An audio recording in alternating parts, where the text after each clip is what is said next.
Factory Town. A short story by Betsuyaku Minoru.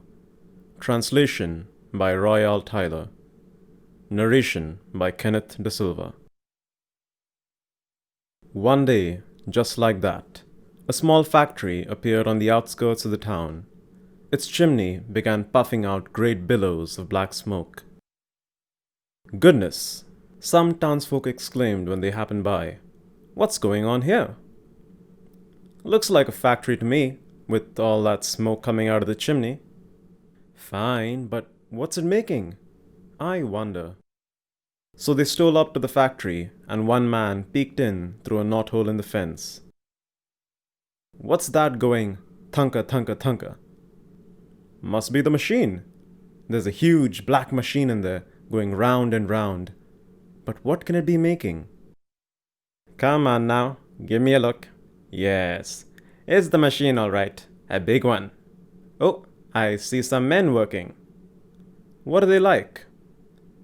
"There are 3 of them. The older one must be the father, and the 2 younger ones his sons." "So, a family?" "They're covered with grease, and they're certainly going at it." "Can you tell what they're making?" "I wish I could." Anyway, the news about the factory spread that day by word of mouth through the whole town. Mothers back from shopping, fathers strolling in the park, sisters and brothers sipping tea in the coffee shop. Everyone was talking about it. Pots and pans, that's what they're making, if you ask me. Our town has a serious shortage of both, you know. I'll go for sickles and hoes. Tools like that wear out right away. You keep needing new ones. I'd say they're baking bread. We do have a baker, but he's so slow getting the bread out. The baker thought otherwise. No, it's not bread. Must be charcoal briquettes. That black smoke isn't from baking, it's from making briquettes. The briquette maker disagreed, of course. No, not briquettes. The smell is wrong. That's a brick factory. They are making bricks. "Bricks? Not a chance," the brickmaker roared, red in the face. "I'm damned if I'll have them coming around here making bricks. No, it's something else. Must be glass. They are making bottles and glass." Day after day the talk went on, but there was still no sign of the product. Not that the men at the factory were slacking off. Black smoke billowed daily from the chimney, and through the knothole you could see the 2 sons and the father, black with grease, working away like mad. You had only to stroll past the place to hear the machine's endless thunka thunka thunka. When did those people rest? The townspeople wondered, whenever they peeked through the knothole. What incredible workers! I've never seen anyone work like that. I want my son to see this. I'm going to tell my husband he needs to do better. All the people in this town much preferred relaxing to working. And why not? The crops in the fields grew by themselves. The sea yielded more fish than they could eat, and you could work hard and save all the money you liked, but there was still nothing to spend it on. Once the factory turned up, though, people's ideas began to change. That black smoke billowing up so bravely from the little factory stirred everyone deeply. From the hilltop you could see the whole town, sleepily nestled in green. The factory alone looked sturdy, like a steam locomotive chugging through the fields. "That's what I call bold," the boys looking down from up there exclaimed to one another. "That's what I call macho." Meanwhile, their mothers and big sisters kept egging them on. "The factory starts work at 7 a.m., you know. They only take 10-minute breaks. They work with the lights on after dark."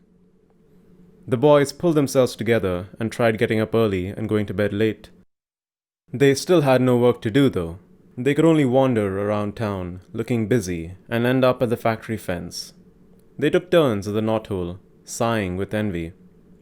"Their eyes are so bright. Look at that sweat. He doesn't even wipe it off. And look at those arms. He picked up that heavy hammer like nothing." The factory kept at it, but there was still no sign of a product. "They're really working, though. It'll be fantastic, whatever they're making." "Absolutely. Look what a big machine they have. The townspeople kept picturing this product or that, and they could hardly wait for it to come on sale. Still, don't you think there's a little too much smoke coming from that chimney? Actually, yes, I suppose there is. The sky always seems kind of cloudy. The black smoke kept billowing up from the factory chimney. Day after day, the sky over the town, once blue, stayed grey. They just can't help it though, it's such a big machine. I just know they're racing to get the product out as soon as they can. It's got to be something good. Yes, indeed. One of the boys who got up early one morning let out a great shout in front of his house. Hey, look! The factory's got 2 chimneys! Everyone within earshot came out to see, rubbing their sleepy eyes. The sight was impressive. 2 great smokestacks now towered over the little factory, spewing 2 thick columns of black smoke into the dawn sky. The smoke drifted heavily, lazily, toward the town. You could just make out tiny black specks glittering down from it. That is awesome. That smoke makes me feel a sort of power rising up inside me. They must have reached the last stage.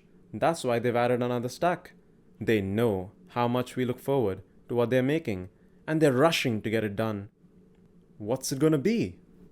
Something amazing. Something we can really use. I'm sure you're right. Every day after that, the twin stacks belched out twin columns of smoke. What with the soot, the people could no longer walk about with their eyes open.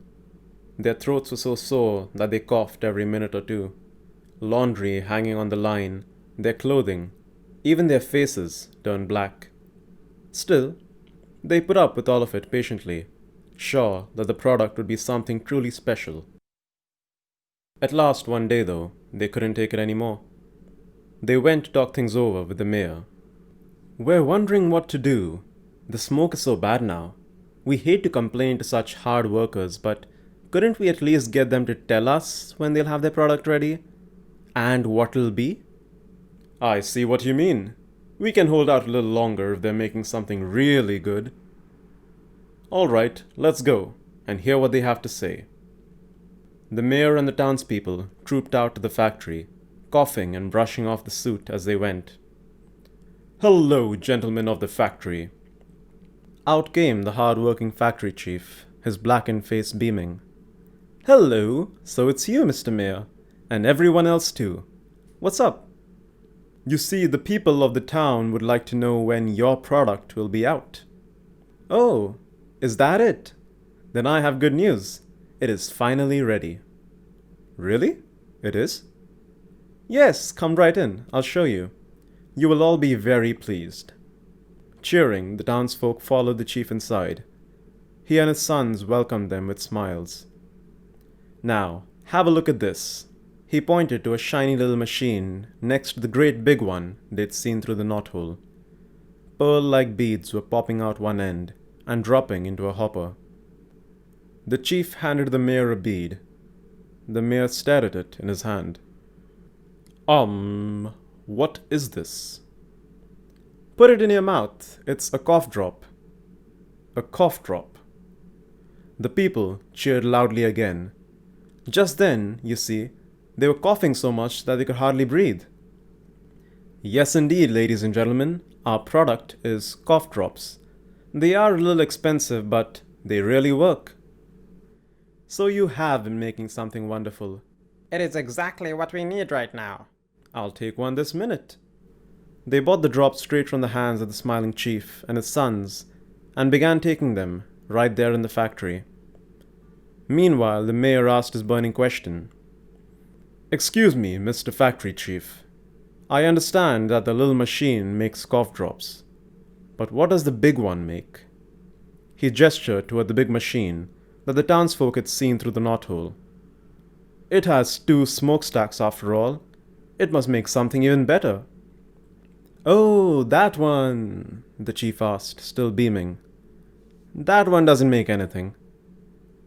It doesn't make anything? No, just smoke. We had quite a time, putting up that second stack. Still, when you get right down to it, two stacks put out a lot more smoke than one.